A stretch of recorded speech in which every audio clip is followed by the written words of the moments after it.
A história da escravidão no Brasil remonta ao século XVI, pouco depois da chegada dos portugueses em 1500. Quando as primeiras expedições de colonização começaram, a necessidade de mão de obra ficou evidente. A produção do pau-brasil, dos engenhos de açúcar e da construção das vilas exigia trabalhadores em grande quantidade. A princípio, os portugueses tentaram escravizar os povos indígenas que habitavam o território, mas encontraram resistência e dificuldades. Os nativos conheciam as matas, fugiam com facilidade e resistiam em seus territórios. Além disso, missionários católicos denunciavam os que fizeram contra os indígenas, pressionando a coroa portuguesa a buscar alternativas. Foi nesse contexto que a escravidão africana passou a ser o eixo central do sistema colonial. A partir de 1535, com a criação das capitanias hereditárias, intensificou-se a organização econômica do Brasil. Poucos anos depois, começaram a chegar os primeiros africanos escravizados. Esse processo não era algo isolado.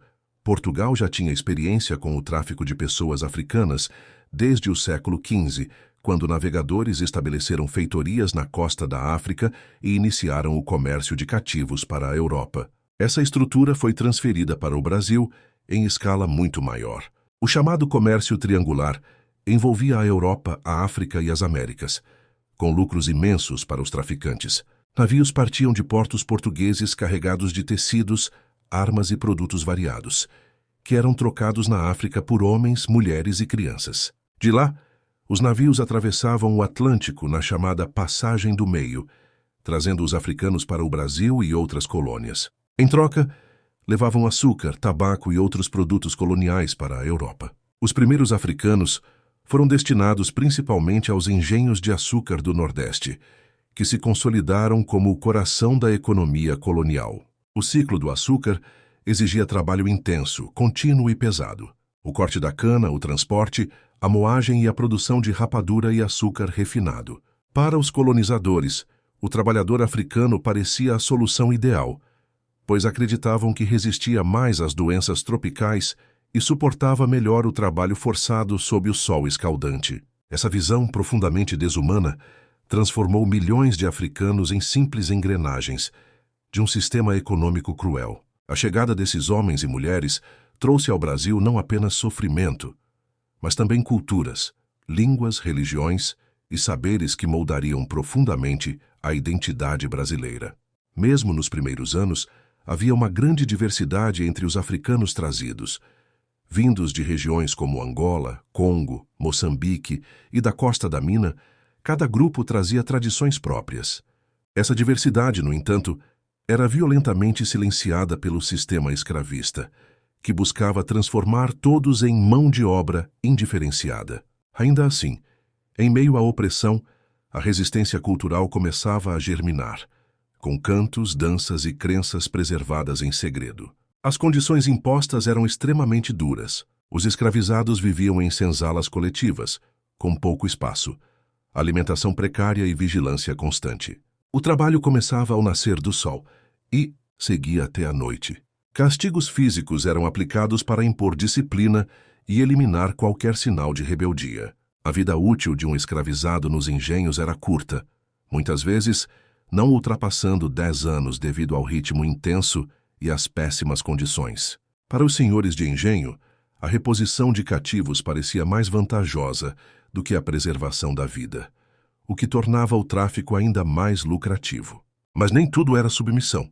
Desde o início, africanos e seus descendentes buscaram resistir de diferentes maneiras. Alguns fugiam para o interior, formando pequenos grupos de resistência chamados mocambos. Outros preservavam suas tradições religiosas e culturais em segredo, fortalecendo sua identidade.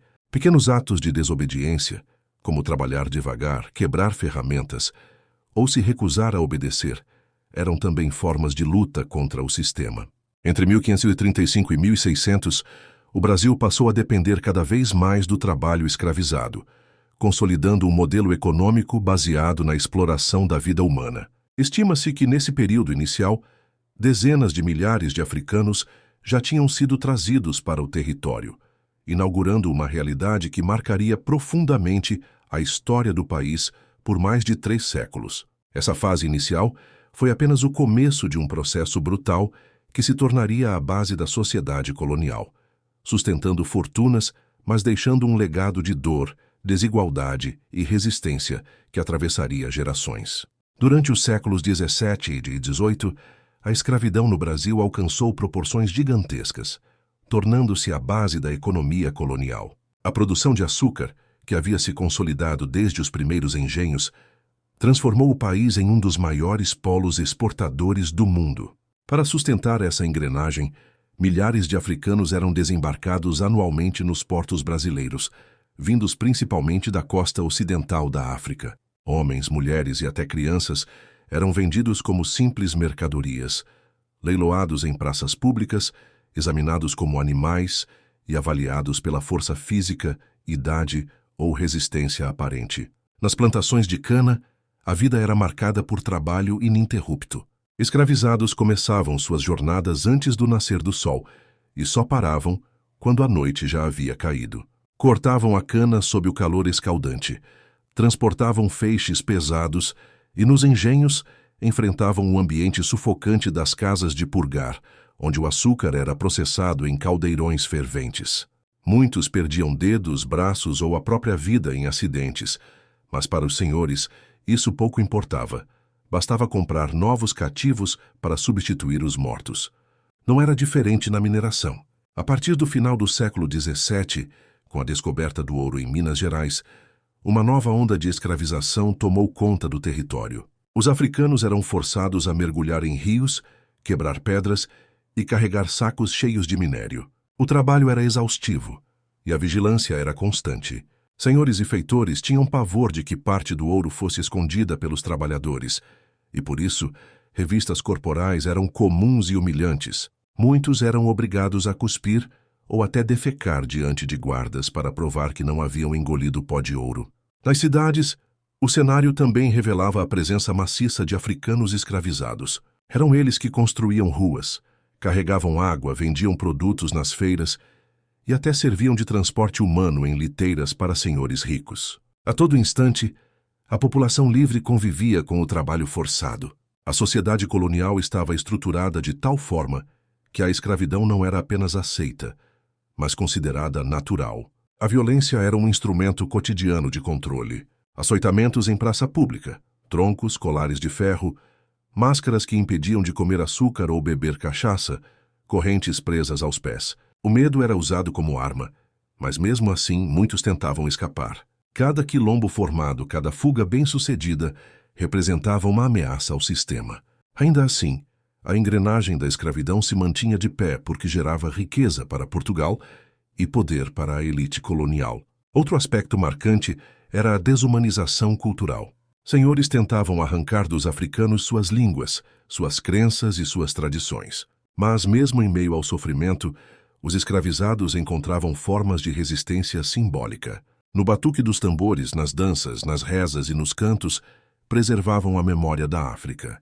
Essa força cultural seria fundamental para manter vivas suas identidades e, mais tarde, para alimentar movimentos de resistência coletiva.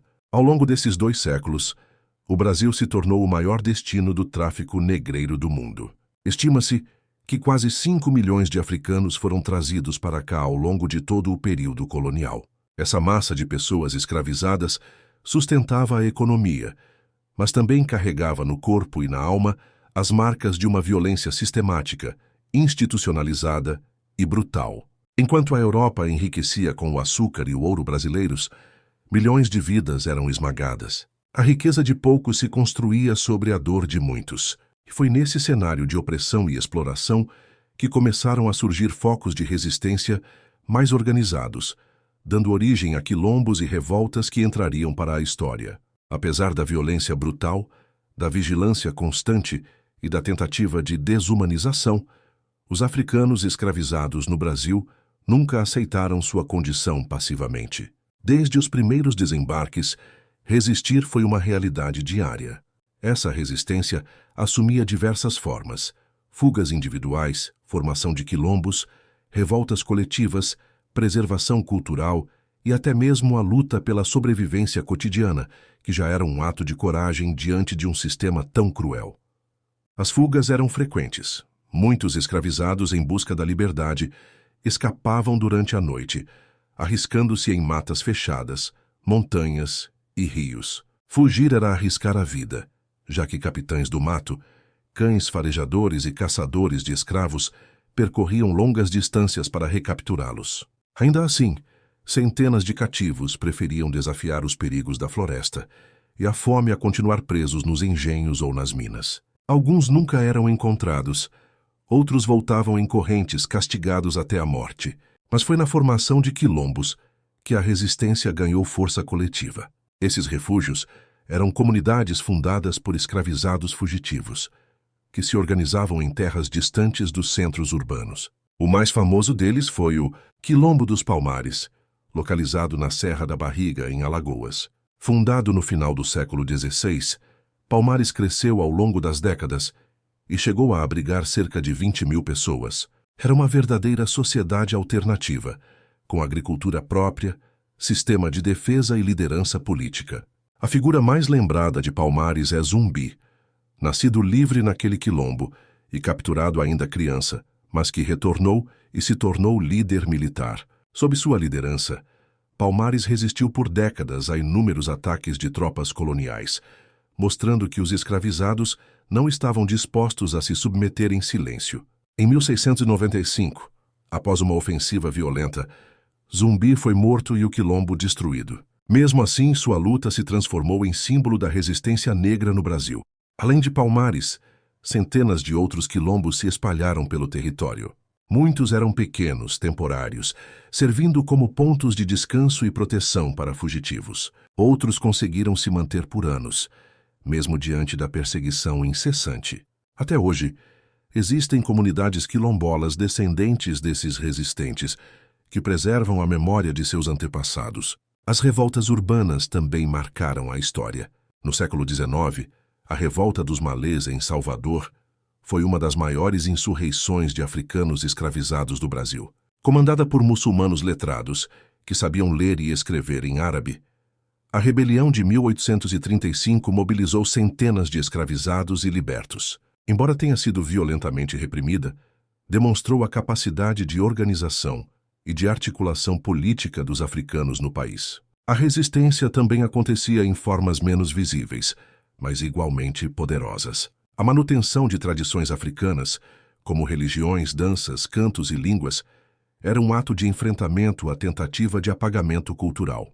Muitos disfarçavam suas crenças sob a capa do catolicismo imposto, dando origem a práticas sincréticas como o candomblé. A música, a capoeira e as festas eram momentos de reafirmação da identidade e de fortalecimento comunitário. Até mesmo pequenos gestos eram atos de resistência. Fingir doença para não trabalhar, sabotar ferramentas, esconder sementes para plantar em segredo, transmitir oralmente histórias africanas para os filhos. Cada uma dessas ações era uma maneira de dizer que, mesmo em cativeiro, a alma não podia ser aprisionada. O sistema escravista se sustentava na violência, mas também no medo. Os senhores sabiam que, em número, os escravizados eram muito superiores aos brancos em várias regiões do Brasil. Por isso, o temor de uma grande revolta sempre esteve presente. As punições exemplares, os açoites públicos e as execuções em praça eram formas de tentar conter o espírito de resistência, mas ainda assim ele nunca foi extinto. A luta dos africanos escravizados e de seus descendentes não só mostrou coragem diante da opressão, como também lançou as bases de uma cultura que resistiu ao tempo. Cada quilombo erguido, cada canto entoado, cada dança preservada era uma semente plantada para as futuras gerações. Essa chama de resistência continuaria acesa até os últimos dias da escravidão e ainda ecoa na luta por direitos e igualdade no Brasil contemporâneo. No século XIX, o sistema escravista no Brasil começou a dar sinais de desgaste. Embora a escravidão ainda fosse a base da economia, sustentando engenhos de açúcar, plantações de café e a mineração, pressões internas e externas começaram a corroer o que parecia inabalável. O mundo estava mudando, e o Brasil não poderia permanecer isolado para sempre. A Inglaterra foi um dos principais agentes dessa transformação.